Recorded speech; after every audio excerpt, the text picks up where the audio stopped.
ఏమిటి భవానికి కాస్త కొమ్ములు మొలుస్తున్నట్టున్నాయి? రోజు ఇలాగే ఏదో పేచీ పెడుతుంటుంది సార్. ఆరోగ్యకరమైన విషయం కాదే, పైగా ఇది అంటూ వ్యాధి, వదిలేస్తే అందరికీ పాకుతుంది. ఈ బుద్ధి ఆ అమ్మాయికి పుట్టిన కాదనుకుంటారు సార్. మరి కొన్నాళ్ళుగా గమనిస్తున్నాను, అనుమానంగా ఉంది సార్. ఓదకమ్మా ఓదకు, పాయింట్కి రా. ఎవరో కుర్రాడు రోజు స్కూటర్ మీద తీసుకొచ్చి దించెళ్తున్నాడు సార్. స్కూటర్ మీద వస్తున్నాడు అంటే బాగా ఉన్నవాడే ఉండాలి. ఇలాంటి జబ్బులు ఉన్నవాళ్ల దగ్గర నుంచే లేని వాళ్ళకి వస్తుంటాయి. వాళ్ళని ఒక కంట కనిపెడుతూ ఉండు. వస్తాను సార్. స్కూటరు కుర్రాడు. నేను కొంచెం లేట్ గా వస్తానే హాస్టల్కి. ఏమిటో లేటు? ఎంతసేపు నుంచి వెయిటింగో తెలుసా?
నువ్వు ఏమిటి తమాషా? మా నాన్న ఎక్కడా? అడుగు అక్కడ మాట్లాడుతున్నా.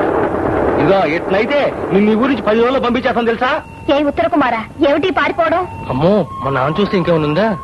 అంటే మీ నాన్న చూడకుండా, మీ నాన్నకు తెలియకుండా, పెళ్లి పెటాకులు లేకుండా ప్రేమిస్తూ ఇలా షికార్లు కొడుతూ ఉందావనా నీ ప్లాను? అది కాదు భవాని. చూడు, పిరికి వాళ్ళు ప్రేమించకూడదు. ఇంకా నిజం చెప్పాల్సి వస్తే అసలు బ్రతకూడదు. భవాని, రాజా, నిన్ను నేను ప్రేమిస్తున్నాను. అంటే నాకు నా ప్రేమ విషయంలో ఎవరినైనా ఎదిరించే ధైర్యం, సాహసం ఉండే ప్రేమిస్తున్నాను. నా దురదృష్టం ఏమిటంటే నీలాంటి పిరికివాణ్ణి ప్రేమించాను.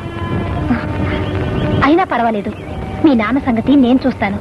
అది కాదు భవాని, మా నాన్నకు కావాల్సిన కట్నం, నా మీద పెట్టిన పెట్టుబడికి వడ్డీ లాభం వస్తే చాలు. నేనెవరిని ప్రేమించినా పెళ్లి చేసుకున్నా ఆయనకేమో అభ్యంతరం లేదు. ఓ, అదా సంగతి. కట్నమేగా, మా దీనబంధు గారితో చెప్పి నేను ఇప్పిస్తాలే. అమ్మాయి రుక్మిణి. బాబాయ్, ఇదేనా రావడం? అవునమ్మా. రండి కూర్చోండి. అంతా కులాసేనమ్మా? ఎవరు, మన సీనుయేనా? హోరి, ఎంత పెద్దవాడివి అయ్యావురా. మధు ఏడమ్మా? ఆయన ఆఫీస్కి వెళ్ళారు బాబాయ్. మరి పాప ఎక్కడా? స్కూల్కి వెళ్ళింది, వచ్చే వేళ అయింది. బాబాయ్, మీరు ప్రయాణం చేసి అలసిపోయింటారు, స్నానం చేతురుగాను. అలాగేనమ్మా. చూడమ్మా, ఆ సంచిలో మన పెరట్లో కాల్సిన కాయగూరలు ఉన్నాయి. అవి మా వంటవాడు తెస్తాడు, మీరు రండి బాబాయ్.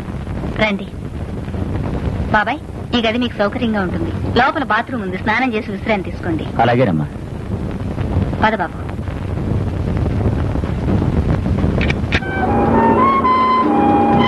దేవుడు ఎన్నిసార్లు అమ్మా, బేబీ మైసూర్ పాకు చేసి పెట్టమందమ్మా. పాకం కలుపుతుండగా అది వీసిపోయి గరిట అందులో ఇరుక్కుపోయిందమ్మా.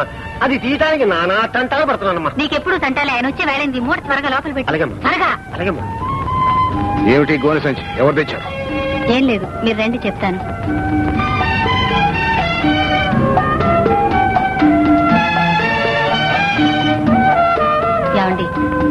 మరి మా గోపాలం బాబాయ్ వాళ్ళ అబ్బాయి వచ్చారు. ఇదేం సత్రం అనుకున్నారా? పనికి మాలిన వాళ్ళంతా ఇక్కడ వచ్చి ఉండటానికి. రా బేబీ, స్నానం చేద్దు గాని.